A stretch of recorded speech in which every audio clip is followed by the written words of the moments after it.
Welcome to Season 2 of Common Time Podcast. I'm David Clemmer. And I'm John Pasquale. And we're back to inspire and empower music educators with practical advice, thought-provoking conversations, and stories from some of the best in the business. Let's dive into another incredible episode. Welcome, everyone. Our guest today is Kim Shuttlesworth. Welcome, Kim. Hi. So Kim is the director of bands at Capel High School in Capel, Texas.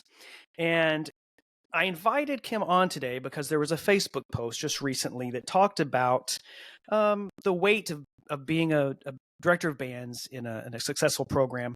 And I just want to read a little bit of that. The post said, "I want to be involved with one of the best programs in the country," is a phrase I often hear when I interact with young or future band directors. Honestly, you probably don't. And then the commenter went on to, or the poster went on to highlight some of those things. Extreme workload, undercompensation, family sacrifices, emotional toll, colleague issues, administrative battles, accountability, scrutiny, pressure to manage, all these things. Mm-hmm. And then Kim, you responded, someone had shared it, you responded to that shared post, that basically you had seen it yesterday, that you thought about it all day, and you still love teaching, but the honesty of this hits way too close to home. Mm-hmm. And so that's why I was like, you know what, I'd like to talk to Kim. Sure. And see what's going on with her. But so in any case, thank you for being here, John. I'll let you get us started. Indeed. Hi, Kim. It's Hi. An honor to have you here. This is obviously something that hits kind of close home to me too, even though I'm not a director of bands. I oversee a major university ensemble. So I am very excited about this conversation. So I'm just going to kick things off. Sure. So in the post, you mentioned that it resonated deeply with you. So what if that you're comfortable sharing, what emotions did it stir up for you as a music educator? And then specifically, what kind of reflections have you had since? Sure. Well, I first want to say that I don't even know the person that shared the post. But when Joni Perez shared it, I was like, what? Like, maybe I need to be friends with this guy. Right. But anyhow, I did actually think about this. So I wrote a couple of things down about what resonated with me. The first thing, honestly, was like a little bit of relief that someone recognizes the complexity of what sometimes the job can become. And I'll say that with that might happen in other businesses too. So other jobs probably have similar, in their own way, similar situations. It's not saying that our job is harder than someone else's, but the fact that it's being recognized, especially right now in the times that we're living in, with is what we do matter kind of question. Right. That's one of the things I was like, oh, so it was a little bit of relief that someone is trying to understand what it takes sometimes, the daily, the monthly, the yearly toll that it can have. And so it was, that was one of the emotions. I had a whole bunch of different emotions. It's like you go through a cycle of, as you read it, like what you think is happening. Cause I read it over and over and over. And then another thing was like rawness, like complete vulnerability of, it's almost like you feel like you're being exposed, like in a counseling session, like when they say like, well, this is because of this and this is because of that, So I felt really vulnerable because it was talking about things that we don't do enough of talking about them and helping, especially younger teachers, of how to manage and how to not necessarily avoid, but accept and modify what is going to help you, a little bit of sadness that it's come to that type of post, Yeah. That was something that kind of went through my mind. But the sadness was not just about the post, but it was, as I think about it, as someone that's been in the business a long time. And I said this even to my booster parents at some point, which we can talk about later, is we did this to ourselves. Unfortunately, like we accepted the grass is greener sometimes. And so we wanted to figure out what to put in the grass. And so did parents and so did administration. You go to an event and you see all this grandeur. I mean, I had a principal once say, how do we move up? Do you need more microphones?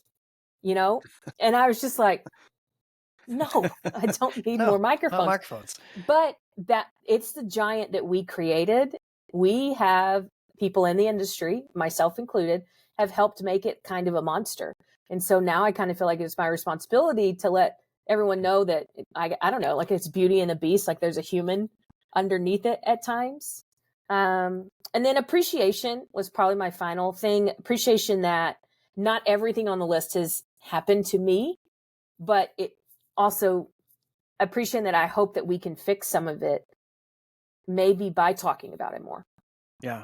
So I think you're exactly right. The idea, I love how you describe it, because you went through a process. Mhm. It wasn't immediate, and Yeah. nor may it be for anyone that's in that situation. But talking about it and recognizing it, and Mhm. I love that you actually said, like, this isn't necessarily unique to our profession. It could be a lot of different professions and Right. different roles in the profession, but it certainly resonates. So I'm curious. The post also describes the intense workload and Mhm. the sacrifices that directors often face. You are at school right now Right. for a color guard competition. You have been for the last 2 days. So this is Right. we're recording on a Sunday for everyone listening.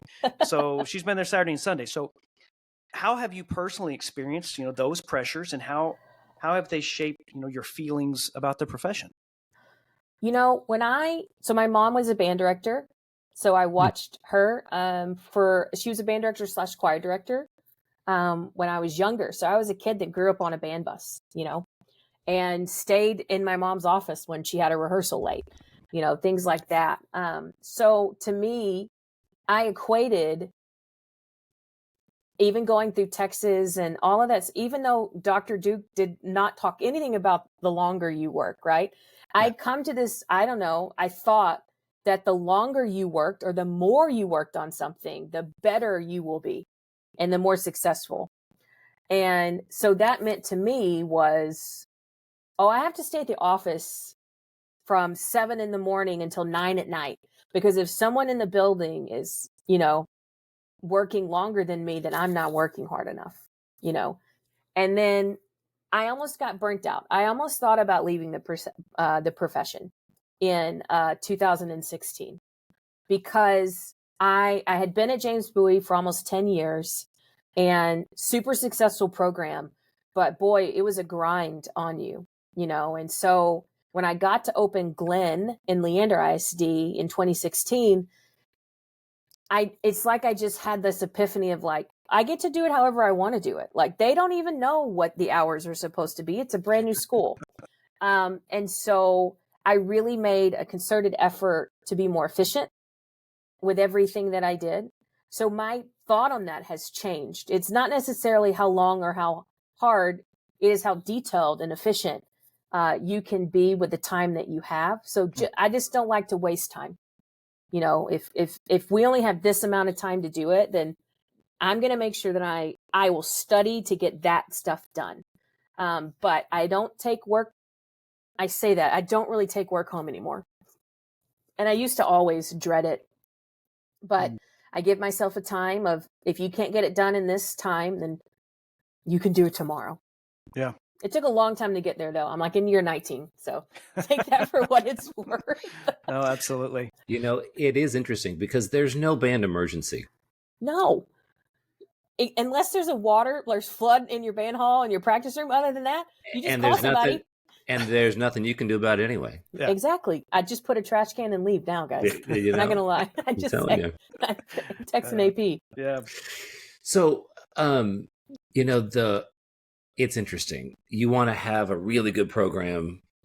The workload to get it there is real. And I do agree that most people, I don't think, understand the complexity of that and the responsibility of that, the stress of that. Some people love that. I actually love it. I love the pressure and the stress. I'm like, bring it on, but I'm a special kind of human in many ways, I guess, but it takes a toll on you. Right. And I know David's laughing ass anyway, but it's, but it is, there's so many complexities because oftentimes I do think people assume, oh, well, it's just good. It's going to run itself. It's going to, well, anyone that is in charge of anything that's extremely visible or at the top of their profession, I mean, it's a lot, going on. And also, not to mention, following somebody who was a legend, Capel High School has been fabulous forever, so it's just trying to uphold the tradition and the standards and it can be overwhelming, Right. for sure. But so the post specifically highlights some difficult choices that we have to make sometimes, and specifically between family and career. Mhm. So how have these moments impacted you, if that you're willing to share? And then do you have any thoughts about, when you look back on some of these things? Yeah, I think again, the earlier in my career, I wasn't very good at that, of the balance of I would give up weekends that I probably could have gone home just so I could go to the office and work. I haven't been blessed with a husband yet, and some of that is my own fault probably, because I didn't take the time to, you know, spend time with other people. I just lived in my own little zone. And I think about that now when I reflect on it, of like, how could I have maybe done that differently? Would my life look different now? But I don't, agonize over it, because I always believe there's a bigger plan for me, and I will just follow the plan, but I will say that I do have regrets of not spending enough time with my family at the very beginning, because they're my foundation and my rock. My mom and my dad had been my supporters all the time. I talked to my mom every day. But it changed as I went to Glenn. I starting a new school, you don't have any time to do anything else but start the school. So that was tough in a different way. But then during COVID, my mom got diagnosed with cancer, and I looked at my principal and I said, I understand that I need to be in this building, but we're online. Can I be in my family's home where I can spend time with my mom? And had very understanding administration. They were like, yeah. And that was a wake up call for me, but it was one of those like where I was like, oh, I should have, you always think about that. I just wanted more time. And then when the Coppell job came open, I was like, absolutely. Cause I just wanted to be closer. And if I hadn't done the things that I'd done and made some of the decisions, I wouldn't have gotten the last, my mom, after I came, she lived 6 months longer since I came to Coppell. And so that was a huge lesson for me in humility, of saying like, it's your family's everything, and so take the time. And I'm glad that God opened that door for me to be able to do what I did, and spend time with her, because I wouldn't have got it any other way if I stayed in Central Texas, and so that's why I say I just follow the plan right now, just because he's shown me different things that I need to do, and I'll know what the next, I bought a house. I moved my dad in with me. I see my dad every single day.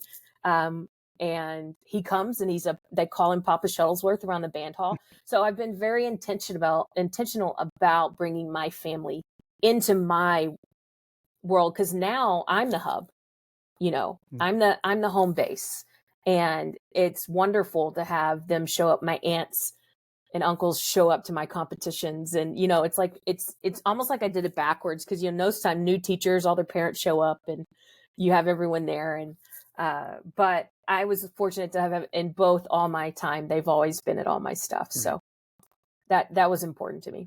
Yeah, it's so impactful. And you mentioned, you said this twice, when I was younger, and I'm not young anymore. And as a young teacher, I taught 20 plus years. John, I don't know what number you're on now, but I'm guessing it's 20 plus. 24. So yeah. Whoa. So, obviously I would have done this differently when I was younger as well. But I hope for our listeners that are out there that are younger, that you'll listen to, because just the perceptions here, because when you're older, you don't get to go back and do it again. Right. But you can listen to kind of what's going on in the profession, and go like, what do I want to value most? And like you just mentioned, like your family's everything. And that's a value that it is difficult sometimes when you're younger. You think I have to do all these things. I have to accomplish. And we lose sight of like, what is actually most important? What is most important? So I appreciate you saying that, and even prefacing it by saying, look, this has changed for me over time. Right. But for those that are listening, that you still have a little time to go, like making some of those decisions earlier on that are going to affect 20, 30 years down the road. So in any case, the post also mentions sort of the challenge of managing just large groups of parents, staff, students. I mean, it's herding cats sometimes we talk about. But what thoughts come to mind when you reflect on those complexities of really that responsibility? I sometimes describe my job as a CEO. Yeah. Right? We run a small business because there is money that flows in and flows out. There are fees, there are fundraisers, there's all this kind of stuff that you have to deal with. You have a board that you have to answer to, but yet also communicate with, and that everyone has to be on the same ship, and I have to be the captain of it and drive it the right direction, right? And so I've been fortunate to have a lot of support all the time, but the more detailed I can be, the easier it is. I had a one parent, I spent a lot of time on announcements, like Sunday announcements, but now I don't do them on Sunday anymore. I do them ahead of time, but I just release them on Sunday.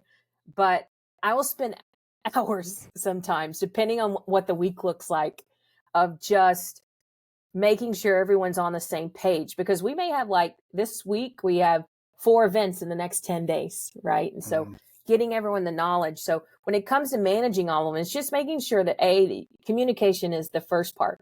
As long as you communicate, then people appreciate that they're in the know. We have issues when people don't realize what's going on, So with the parent side of it, it's also like building relationships. Like, I've never been someone that's going to be like, I'm the director, you're the parent, blah, blah, blah, blah, blah. Right? Now, I'm not going to necessarily let them tell me how to do my job, but I am going to build a relationship with them to have trust and to have open honesty, all this kind of stuff. And that has always been something. And I think that's because the way I was raised, small town Carthage, Texas, where you said hi to every single person. You ask people how their day is. It's, you're polite, you open doors, all the basic human kindness things that you're supposed to do. And so that's always been the way that I've been. And so that's helped me be able to build relationships and gather trust from administration all the way across the board. So when I need something, or I come to the table with an idea, they know that I've thought it through and they know it's coming from a place of care. But it is a lot. It's a lot of spreadsheets, guys. I have 7 concert bands. It's a lot, so it's just trying to That get is everything a lot. going. 7. It's a lot. Yeah. So for the listeners, Kim, there is you, and how many associates do you teach with? So our campus at CHS has myself plus 2 assistant band directors. And then CHS 9 has, our 9th grade center has 1 director. But she doesn't have necessarily responsibilities at CHS. She has 2 bands over there, and we have 5 at CHS. And then we have a percussion director, color guard director. So Great. It's 400 kids, so it's a lot. 400 students in the band. Okay, great. Yeah. Cool, thank you. Also, this idea that directors are often forced to defend their program's actions, like even for things that we aren't necessarily involved in, but that feels heavy, incredibly heavy. In fact, I would argue. How do you handle those situations, and do you have any advice on how to navigate that? I fortunately have not had to deal with this a lot. I like I talked about, the over communicating. So I like to over educate. For instance, the price of being in band, right? For some programs, especially some that are nationwide, have high fees. And so when I present it to parents, I also post their kids, how much they're paying for the kid to go to robotics camp for a week, how much they're paying to go to this camp, how much they're paying for just a week. And then I say, all right, this is how much our program costs a week. And it's minimal. Like, it's, when you look at it in the grand scheme of it. So I just try to I think like an administrator as much as I can, or I think like a CEO, something that has nothing to do with music, so that I can speak their language. So if I have a concern about something with administration, the first thing I think about is, like, honestly, it's safety and security. Is anything going to cause safety and security concerns? And how much is it going to be financially? Are they responsible versus what we're responsible? So depending on the audience, I modify either my presentation or my conversation so that they understand, because I could talk treble clefs and bass clefs and all this kind of stuff, but they're not going to know why that's important. During certain concerts, I'll share data about kids that are in the arts, and we do a slideshow to parents about the colleges that kids are going to that are in band, and so just educating them that way. I never have to be on the defense because I'm always playing offense, if that makes sense. And I think that's important. Just use the data that you have, especially like if you're trying, and this is for people not in Texas, you can go to the TMEA website and there's a whole advocacy packet that gives you nationwide data, and you just throw it there, right? And all of a sudden administrators are like, oh, you so a parent like, oh, so I should keep my kid busy in band. Yeah, you should. Yeah, absolutely, you should. It's almost like thinking about it. That you clearly lay out expectations and communicate proactively, everyone just seems to feel better, right? It's kind of like being on an airplane when there's bad turbulence and the pilot says nothing. Right. And she or he could come on and say, hey, it's going to be terrible for 10 minutes. We're going to get through it. It's all going to be fine. But the plane is shaking like, oh, holy heck. And then you're like, and just you can feel the tension rising. I kind of think about that a lot too when I'm talking to parents or students or administrators or other constituencies, right? But over communication is not a bad thing. No, I don't think so. No, and the idea of offense, I mean, that if you're thinking of it offensively, you're getting in front of it, you're going to have less problems. You're absolutely right. So I absolutely I think in times in my life, like, I wish I'd been more on the offense on that one thing, because that probably would have been to my benefit. But I just try not to be reactionary as much as possible. Right. Amen. No, absolutely. Yeah. Amen. So there's just thinking back about the post and getting back to one of the things that it talked about was the feeling of isolation. And maybe one of the more deep topics I felt when I was reading through it, and that isolation can be a component of success. I don't know that it has to be, but at least in the post, that's what the suggestion was. So I'm curious, have you experienced that kind of sense of loneliness? Oh, 100%. Okay, so how has that shaped your perspective on leadership in music education then? It's that whole phrase that you are the company you keep. So you get to choose the company you want. And sometimes we intentionally isolate ourselves because we think, someone wants to know your trade secret or whatever it is that you do. I once had a conversation, and some of my old assistants will laugh if they listen to this, about I love Bruce Dinkins. He passed in 2011, wonderful music educator, but he always said, Kim, why are you always sharing your trade secrets? You got to keep some stuff to yourself. And every time I think about that, I'm like, man, it must have been really lonely for a long time for some people. Because maybe that might have been the way the industry used to be. And so I've been intentional about, when I moved to Dallas, because I felt a lot of loneliness in Bowie. I did. Especially when I became the boss, when I was the head. It felt like a very lonely place to be. And maybe that was why it was burnout. I felt I had a principal tell me, you got to remember that you're the boss now, so you can't be the assistant. And I took that to the extreme. So I stopped hanging out. Right. Like when they go, we're going to go to dinner. Do you want to go? I was like, no, it's fine. And I would stay and work. And I look back on that. And I was like, man, I was so naive I should have just continued the relationships. The job probably would have been easier if and it's not that I had bad relationships. I had great relationships with them. I just stopped it at a certain point of like, here's my wall of what I have to be this leader, and I have to do all these things. So I can't ever do anything wrong. And I can't ever say anything out of the norm. And so I wasn't really being true to myself, if I'm being really honest.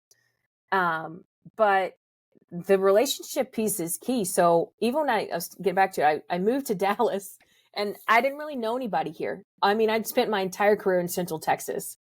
I knew Jerry because we judged some DCI stuff together, and we had worked together on a couple of things. But I didn't really know like the Flower Mound crew, the Marcus crew very well, because they're all surrounding me, right? Because we're right next to Louisville SC. And I basically, at the first Dallas contest that we had marching season, I went up to all of them and I said, we're going to be friends, okay?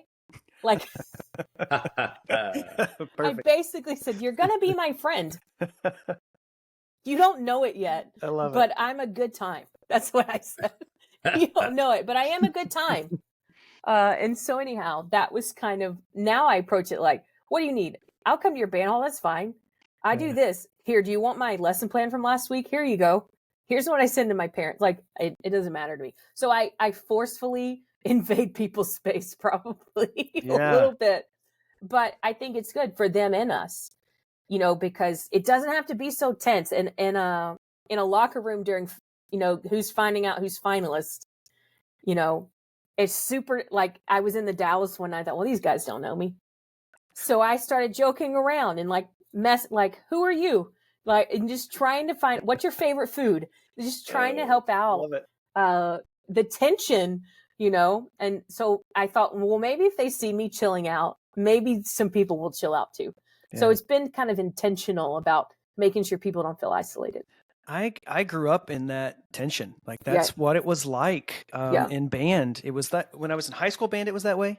Mm-hmm. And I was in a competitive high school band here in Texas. And then when I was teaching in Texas, like, the press box was like quiet. Mm-hmm. Like, and then people left with like serious brow. Like, it just, the profession has, as much as this post was very weighty, mm-hmm. it has changed for the better in some ways. Mm-hmm. Now, you just mentioned that you kind of forced it. You forced less isolation with these folks, but I can tell you, I think sometimes it requires that. Right. It requires us to be intentional and purposeful in being less isolationist, like, sure, if that's a word. And especially with our band colleagues, like, I mean, I just think that's invaluable advice. So, yeah, thanks for kind of taking us that direction. You know, I was just thinking about it. I went to Westlake High School. I'm also from Austin, mm-hmm. and so Carrie Taylor, like, I don't remember it being tense when I was there. Now, that was a bit of time ago, and I probably wasn't paying attention, right? But then when I was teaching in the Colony with Dick Clardy and Amanda Drinkwater, Amanda would never let me feel anything besides, like, you're going to do better because you're not very good at this.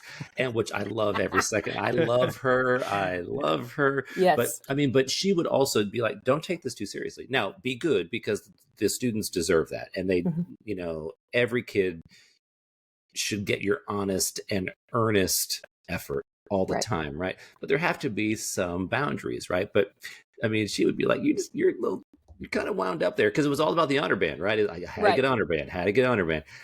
I think about, though, seriously, what did I do to some of those students? I mean, having mm-hmm. sectionals every day, all day Saturdays, master classes, and I mean, Griffin Middle School is where I taught, and like, I wonder mm-hmm. at what expense. Now, those kids could play their horns. I'll tell you what, that band, those bands were really good, but to what extent, you know? Well, you probably didn't feel it from Carrie, because Carrie's a jokester no matter what. I was gonna say you had Carrie Taylor. That's different. Yes. Genius. He's genius. Yeah, he absolutely is. He's a mentor of mine. He's supposed to be here this week. I probably had to call and remind him that he's supposed to come this week. Tell him hi, please. I will. It's different. I think it probably does depend on who you were with. And like, I remember my first UIL, I was very hard on myself, because again, I was trying to achieve. I need sweepstakes.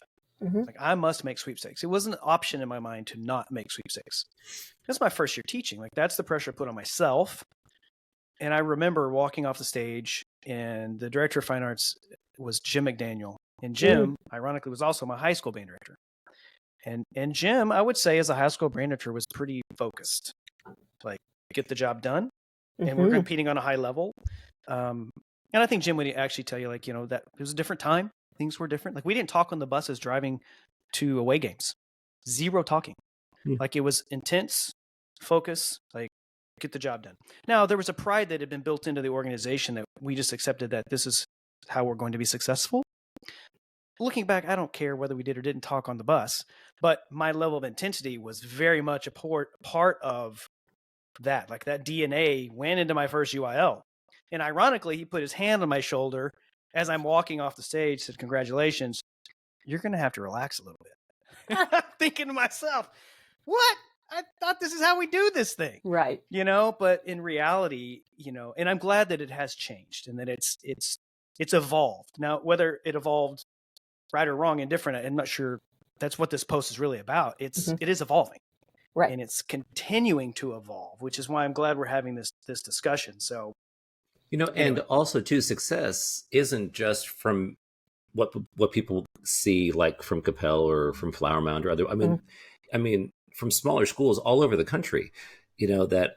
So I mean, this actually translates to people that are in charge of students in a program at really any stage of their career or any size school. Or I mean, it's important, and so which actually brings me to a question about perspective, I think. So I mean, because Kim, I mean, you have an unbelievable band program, and and all of them that you've led have been incredible. So there's clearly a fantastic recipe and a brilliance there, so. But for people that are kind of thinking, I am overwhelmed at this. Like I am feeling unbelievable feelings of, I am I good enough? Can I do this? Imposter syndrome, perhaps.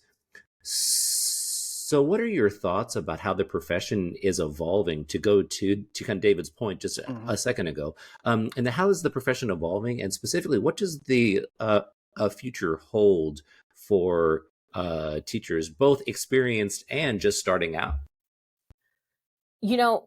I think we all live in the imposter syndrome to some extent, just because our job is opinionated, right? You can't get all the green lights for all the right notes, and you know that you get it. So I think we all live in it at some point. I know I've been guilty of it, and I still sometimes am like, oh, this is really hard to do this job. Am I sure that I'm the right person? I think we all go through doubt about it. But at the end of the day, what I hope that I continue to do, but also that I can help share with like my student teachers and people that used to work with me and people that are moving on or people getting into the business, is that, we create our definition of what we want things to look like. And even when we're an assistant, when I was a great assistant, I was there every time they were there, probably more than I should be. But that was because I wanted to be a sponge when I was young. And I still encourage people to be sponges when they're young. But in terms of some of these topics and the prioritizing of things, I would say if we can all learn to be more efficient, it all comes down to efficiency in the time that you have. And sometimes people complain like, you only get 8 hours to practice marching band. I was like, yeah, could it be 6? Could it be, but everyone's pushing, they just changed the rule where you can do 15 hours. And I'm like, no, I'm not going to do that. I'm not going to start early. I'm not going to make some of these choices. And, sometimes it freaks out the younger generation of band directors. They're like, what do you mean? Like, how are we going to be competitive? And I just say, just watch. It's not about the amount of time in a day. Sometimes it is about what you're teaching them. Do they trust you enough to believe it? Would they, trying to get your kids into the culture of everyone will run into a burning building for every other person on the organization. That's success. Like when everyone shows up because they want to, not because they have to. So I think building these cultures and these band families, success is going to breed success when everyone believes in the same vision, the same goals, and the same way to get there. And so I think no matter if you're an assistant, you have to believe that. And if you and your boss are on different pages about what that is, crucial conversations are key, because maybe we don't understand why the boss is like that. Or maybe the boss doesn't understand why the kid is only seeing it this way, or whatever it is. And if people just have honest conversations, like I've never backed down from a conversation with someone, especially if it's a crucial one of we have a conflicting idea. I would hope that people would think that I'm pretty reasonable and understanding. And so while I may not always choose their way, I do appreciate them sharing it. It may have me reflect on something differently. So I don't know if that really answers the question, but it does indeed. Yeah, for sure. I just hope we build that type of culture. And I do think it's important. Sorry, David, real quick, because and even for all three of us to admit that it's okay to have imposter syndrome. Mm-hmm. I mean, I actually do a lecture on this all over the globe, actually, because I mean, I have imposter syndrome every day. I sit in the chair of William D. Ravelli every day, like quite literally his chair. And so like, what am I doing? And I ask myself that every single day, but that's not unhealthy. And I Mm-hmm. think it's okay to normalize that for anyone across the country listening. Like, it's okay to doubt. It's okay to question. It's okay to be like, am I good enough for this? Because if you do, the answer to that question most often is yes, you're good enough Mm-hmm. because you're asking those questions.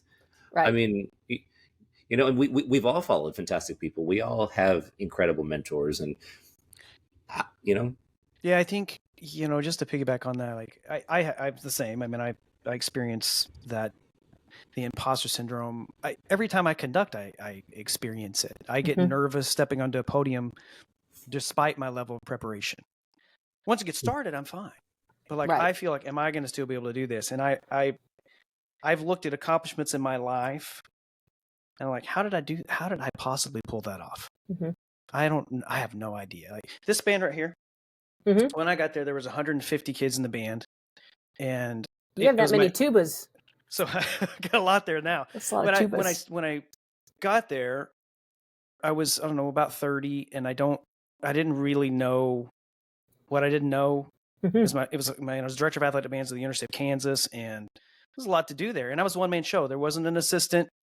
I had some grad assistants that helped, and they were fantastic humans. But it was on me.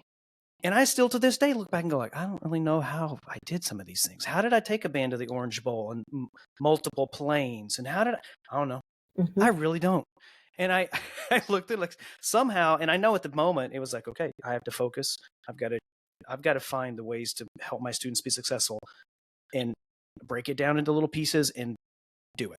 Mm-hmm. Right.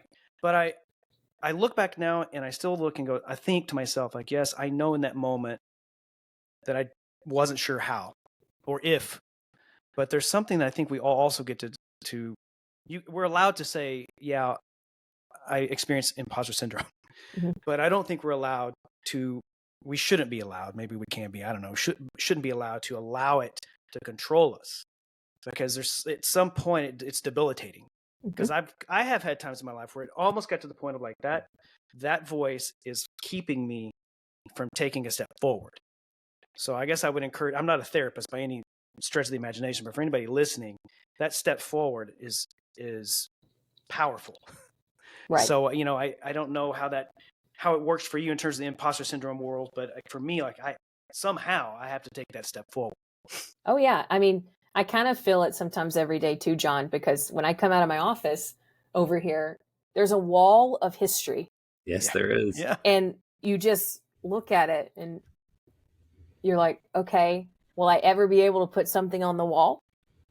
Like, am I good enough? Or is this wall never going to be full again? Yeah. The perspective of that is fascinating because, yes, you are adding to that wall. You absolutely are. I mean, you just like one thing after the other, kind of like your entire career. But it's hard to see it, isn't it? It's hard to recognize that. Well, that's one of the reasons. It's one of the reasons I was like, I want to have a conversation with Kim, because she responded to this post in a way that says she's having some type of there's like a response to this. It's like, weighty. And I'm like, I know she's having great success. I'm watching it. I am observing her success and her ensemble success. So how is she processing that? So despite the challenges, because we've talked about all those, you have continued to dedicate yourself to the profession. Mm-hmm. So what keeps you motivated, and what gives you hope, for the future of music education?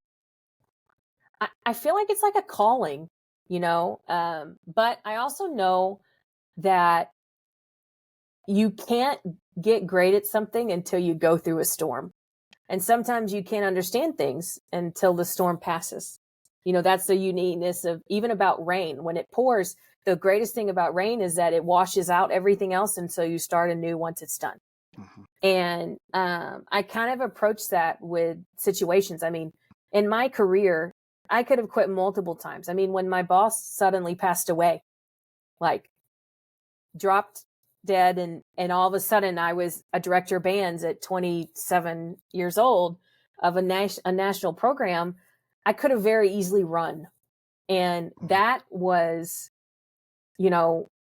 incredibly challenging of healing while still trying to do the job. So doubting this giant music educator that was known throughout the country for his expertise in what he did. And like, here comes little Kim, what is she going to do? And just trying to maintain. But if I hadn't gone through that, this job would feel different, And so I think about, what was I supposed to be taught through the tough time? Well, it was teaching me that I have tough skin and I'm strong. And then it was also teaching me that I have something to give that people need.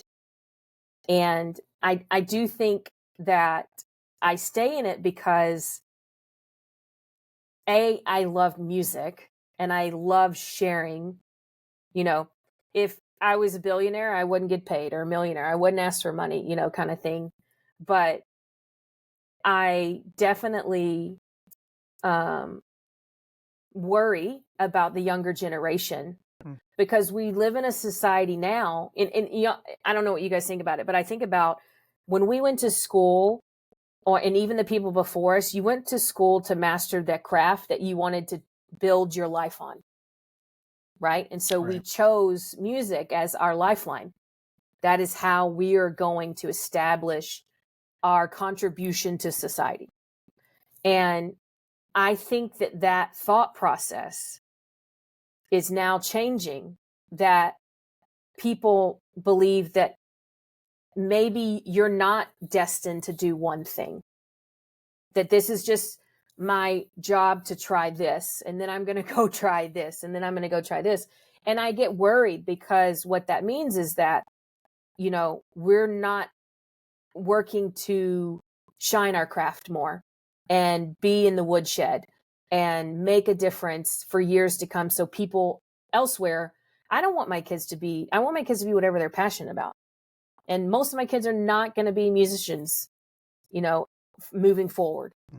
But they are going to have a great appreciation, and that's what matters the most. And so I do it because I want future generations to realize, someone loved them and someone stayed, and I can be a consistent source for them just because they know that was my passion, and I loved them through what I did, Yep. And I think that's important. And I hope that the younger generation of band directors doesn't give up when rain comes.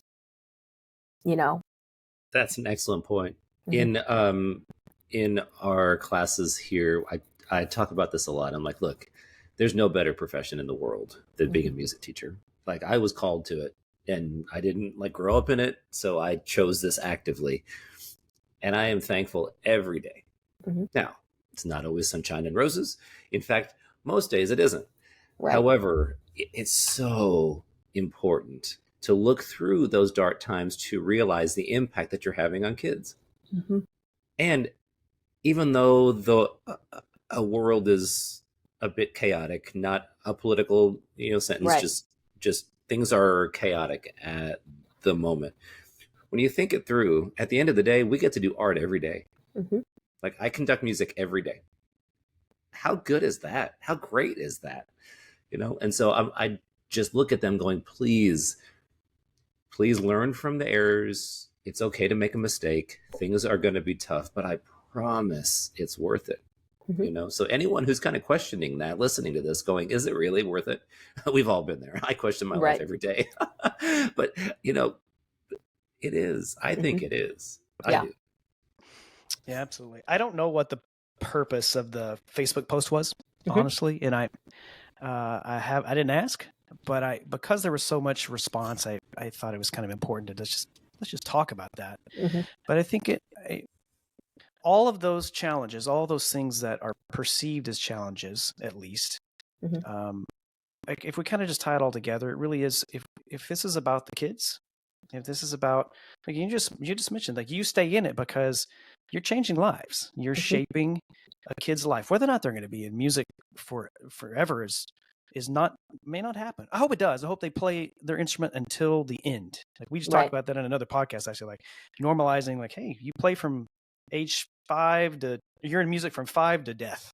Like, what would that be like? Yeah. What if we just made that normal? Like, music was just part of your life, which is more European than it is American. But what if it was that way?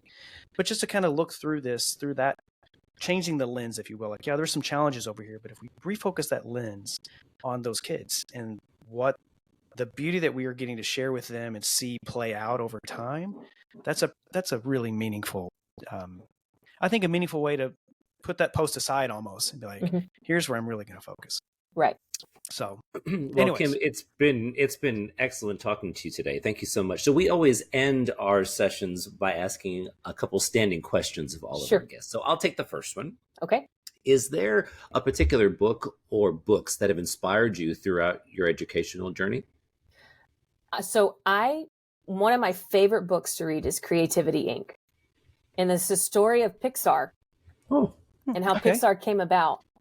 And I use it as a creative mindset. And it's about Pixar comes in, they have this one huge meeting room, and they basically tear apart to make better, right? They spend an entire day in a room and they go through scenes. And then someone from a different department says, well, what about, And so I did a book study with some band directors during COVID on it. I was like, let's just read this and, do that. And so I use that book when I'm trying to get ideas from everyone else. So I want everyone to feel like they have a voice. So sometimes we have those big meetings where we sit down and we tear apart things and then we make it better. And that's just how it happens. That'd be one book that I love.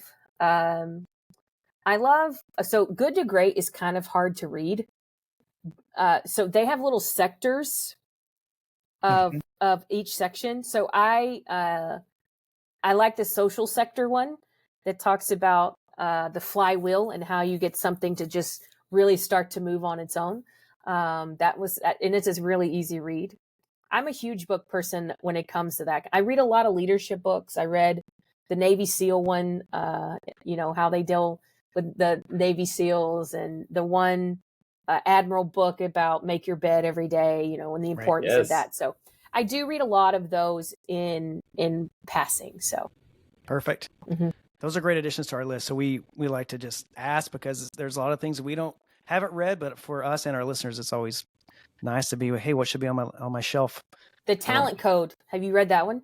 The Talent Code. I don't know. Okay, that one is a must. Okay. It even starts about talking about a clarinet player trying to learn a jazz piece. It's insane. Talent Code. Okay. Talent and that Code. adds to my list today. Yes, that's a great one. All right, so our final question, Kim, is probably the most important of this entire conversation, and that it looks important compared to John's. Yeah. What is your favorite time signature? I actually love 7/8. Man. So many people do. Professor Junkin, that was the first thing he said too. Is it really? Well, I'm in good company. We just literally, so we typically record a couple of these in a day. So we just recorded one with Frank Troika, which he says hello, by the way. Oh, nice. And Frank's was 7/8. Yeah. Many people have an 8 in the bottom. Yeah. 7/8. Yeah. Well, because it's uplifting. It's happy. I know. It's a happy time signature. Like profanation or something. Yeah. So I don't know. Anyway. Well, the correct answer was common time, but it's okay. I thought about it, but I thought that was too easy. Oh, well, It's terrible when we say that. It is. It's fine. Thank you so much for your time today. I know this is a bit of a weighty topic, and sharing with us is just really important, I think, for the profession to hear. Yeah. People be upfront about some of the things that we struggle with, and I think it's always helpful for us to be open and honest, and also let others know that this is, other people are feeling this. That's how you started this, was saying that was the first thing you realized is I'm not alone in this. Right. So if there's anything we can take from this today, it's that, we're not alone. We're not alone. We have other people. So thank you so much for being that voice for us today. Absolutely. It was a pleasure. Thanks for the invite. Thanks for tuning in to this episode of Common Time Podcast. Don't forget to follow us on social media, and we'd love it if you shared with your friends as well. We'll see you next time, but until then, keep making music and keep making a difference.